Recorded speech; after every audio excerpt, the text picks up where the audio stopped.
Salut! Aujourd'hui je viens pour vous faire un tag. C'est le tag les youtubeuses beauté en question. Donc j'ai l'ordinateur qui est à côté de moi, je vais encore tourner la tête comme d'habitude quand je fais des tags. Et c'est parti. Alors, il y a 10 questions et c'est un tag qui a été lancé par MS Original Doll. Désolée, Original Doll. Voilà, c'est mieux. Je vois pas très bien de là. Bref. Alors, première question. Repères-tu à l'avance la vidéo que tu vas faire? Prépares-tu à l'avance? Prépares-tu à l'avance? Je n'arrive déjà pas à lire les questions. Prépares-tu à l'avance la vidéo que tu vas faire? Si oui, comment? Alors oui, je prépare en général mes vidéos. Je prépare pas un truc de ouf, hein, j'écris pas non plus tout un papier, un speech et tout à faire, pas du tout, mais quand il s'agit d'une revue, tout ça, je prépare les produits, je prépare ce que je vais montrer à la caméra quand c'est pour montrer, je sais pas moi, un top 5, un truc comme ça, montrer des vêtements, je sais pas. Donc oui, je prépare des affaires, sinon bah, je lis les questions quand il s'agit d'un tag pour savoir déjà un peu de quoi ça va parler, parce que quand on se retrouve à lire la question et à faire... je sais pas, c'est un petit peu chiant pour ceux qui regardent. Donc du coup, je lis un petit peu les questions. Sinon, je prépare un peu, oui, je change de quoi je vais parler. Des fois, j'ai pas toujours d'inspiration, donc voilà. Je fais des listes en fait avec ce que je vais faire comme vidéo et je sais à peu près comment je vais aborder la vidéo. Voilà. Deuxième question. As-tu une phrase d'introduction et ou de conclusion bien à toi ou tu le fais comme tu le sens? Alors, je le fais un peu comme je le sens. Et en même temps, j'ai quand même une phrase d'introduction, puisque je dis souvent salut tout le monde ou salut, puisque je dis pas salut les filles en fait, parce que je sais qu'il y a des mecs qui me regardent. D'ailleurs, c'est hyper étonnant, mais j'ai une majorité de mecs de 13-17 ans qui regardent mes vidéos. À chaque fois, je regarde et je vois 13-17 ans hommes. Je fais bon, d'accord, je pense pas qu'ils seraient très intéressés par le monde des cosmétiques et de la beauté, mais bon, pourquoi pas. D'ailleurs, si vous me regardez, je vous fais un petit coucou. Donc voilà, c'est tout ce que j'ai à dire. Conclusion, ouais, bon, c'est comme je le sens. Troisième question. Comment as-tu découvert ta première vidéo YouTube beauté? Alors, j'ai découvert il y a très très longtemps. En fait, c'était mon ex qui m'avait envoyé une vidéo avec une nana qui se maquillait, qui faisait un tuto en fait d'une fille dans un clip. Et en fait, comme il savait que j'étais fan de la chanteuse en question, je sais plus qui c'était, je crois que c'était Britney Spears. Je sais plus quel clip non plus. Enfin bref, c'est un maquillage hyper sophistiqué et tout, un truc vraiment artistique et c'était super beau. Et elle expliquait pas à pas comment on faisait ce look quoi.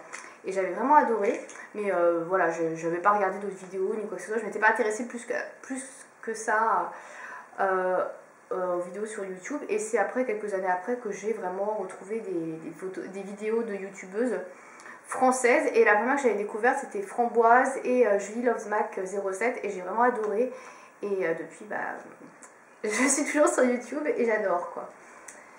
Alors quatrième question, te souviens-tu de l'auteur de cette vidéo? Sinon quelle est la youtubeuse beauté qui t'a le plus inspirée? Alors donc la première vidéo que j'avais vue c'était une vidéo donc, de Panacea, après c'est un chiffre, je sais plus ce que c'est, elle est hyper connue, c'est une fille qui a sorti d'ailleurs un bouquin sur le maquillage. C'est une américaine bien évidemment et franchement si vous avez l'occasion si vous ne connaissez pas sa chaîne, allez la voir, elle fait vraiment des trucs incroyables. Alors maintenant j'aime moins ce qu'elle fait, disons qu'avec tous les make-up, tous les tutos qu'il y a maintenant sur YouTube, c'est vrai que voilà, il y a vraiment beaucoup de choses, mais c'est vrai que quand je l'ai découverte, c'était pas il y a 3 ans en fait, c'était plutôt il y a 5 ans. Ouais, c'était il y a 5 ans, c'était vraiment une des seules à faire ça quoi sur internet, je crois. Et la youtubeuse qui m'a le plus inspirée, il n'y en a pas spécialement.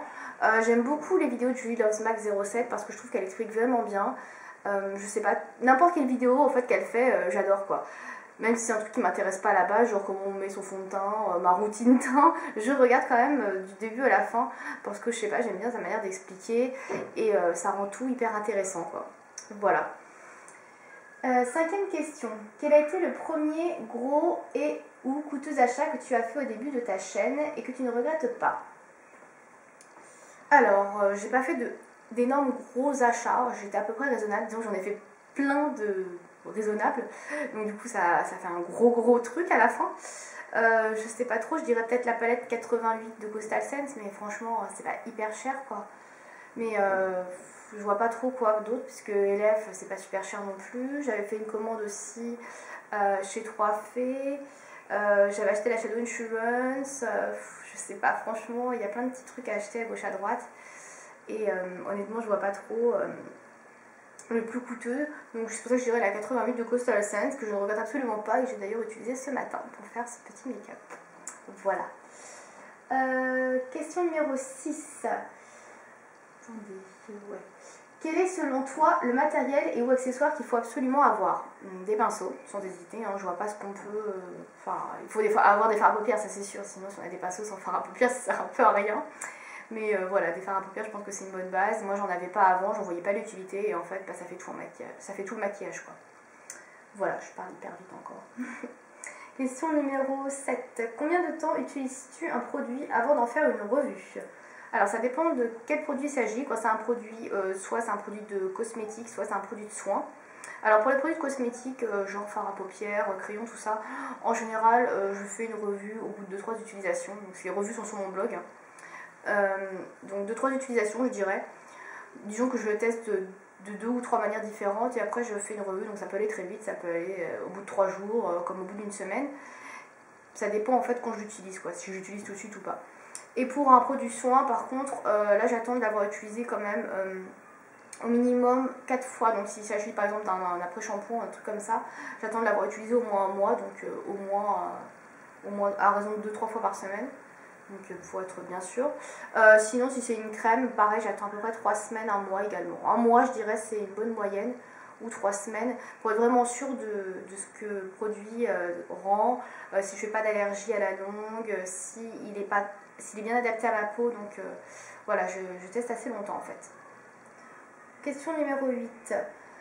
As-tu déjà participé à des concours? Si oui, en as-tu déjà gagné? Alors j'ai participé à quelques concours commentaires sur YouTube, que j'ai jamais gagné, j'ai jamais rien gagné, donc ce tirage au sort en général, il y a une personne qui est tirée au sort parmi 1000 commentaires, il y a très peu de chances de gagner, mais bon, donc j'ai jamais gagné. Et j'ai fait une fois un concours maquillage sur la chaîne de Clarisse, et j'ai pas gagné parce que de toute façon ma participation, je la trouvais bien en fait sur le coup, et en fait je la trouvais pas trop dans le thème par rapport aux autres en fait. Mais bon, voilà, je trouve ça très compliqué en fait de faire des concours, j'ai pas d'inspiration en général, j'arrive pas à trouver des trucs originaux. Autant j'adore me maquiller quotidiennement, mais tout ce qui est un peu plus artistique, faire quelque chose d'original, j'ai du mal à trouver une inspiration et à créer quelque chose de vraiment beau. Voilà quoi. Question numéro 9. Alors attendez parce que je ne la vois pas. Alors, numéro 9. Est-ce que l'on t'a déjà fait des propositions professionnelles, partenariats, ou as-tu déjà seulement eu des produits afin de les tester? Alors, on m'a jamais fait de propositions professionnelles, en même temps je suis loin d'être une professionnelle, je fais pas de tuto ni quoi que ce soit sur ma chaîne, donc je pense que c'est à peu près normal. Donc j'ai jamais eu de proposition, non. Quoique si, peut-être une fois, enfin c'est pas vraiment une proposition en fait, c'est une nana qui m'a contactée parce qu'elle trouvait que j'avais des beaux ongles en fait.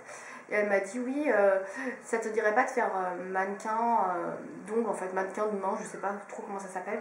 En fait exposer ses mains, enfin dans les magazines, j'en sais rien.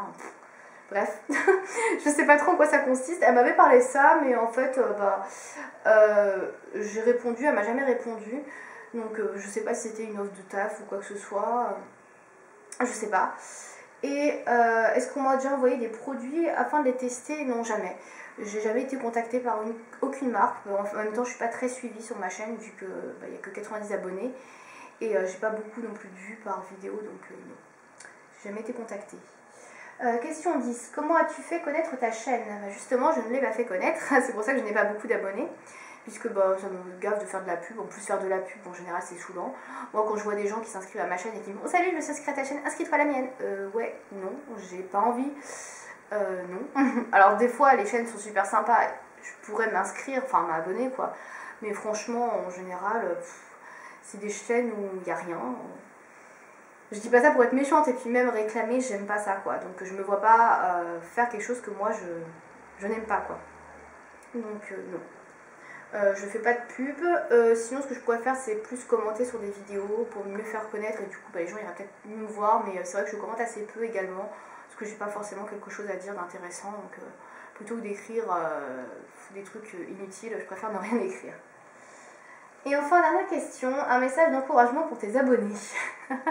Un message d'encouragement pour me supporter, c'est ça? Je sais pas, d'encouragement, je sais pas ce que ça veut dire. Bref, je voudrais remercier tous mes abonnés. C'est vrai que je ne l'ai jamais vraiment fait par vidéo. Donc je voudrais vous remercier. C'est très gentil à vous de vous être abonné, de me suivre. Et j'espère que ma chaîne continuera de vous plaire. Je tenais aussi à vous dire que je fais à peu près une vidéo par semaine. Non pas parce que j'ai pas le temps d'en faire plus des vidéos. C'est juste parce que si je commence à en faire par exemple 3 d'un coup, parce que j'ai plein de revues à vous faire d'un coup, et qu'après vous n'avez plus rien pendant un mois parce que j'ai rien acheté, où j'ai pas de produits, j'ai pas essayé d'autres produits, ça va être un peu creux. Donc je préfère vous faire des vidéos régulièrement, une fois par semaine, plutôt que de tout vous donner d'un coup et qu'après vous ayez plus rien. Voilà, j'espère que vous comprendrez en tout cas, et encore merci pour me suivre. Voilà, c'était la dernière question de Stag. Si vous avez envie de le faire, si vous ne l'avez pas déjà fait, allez-y. Moi je vous dis à bientôt.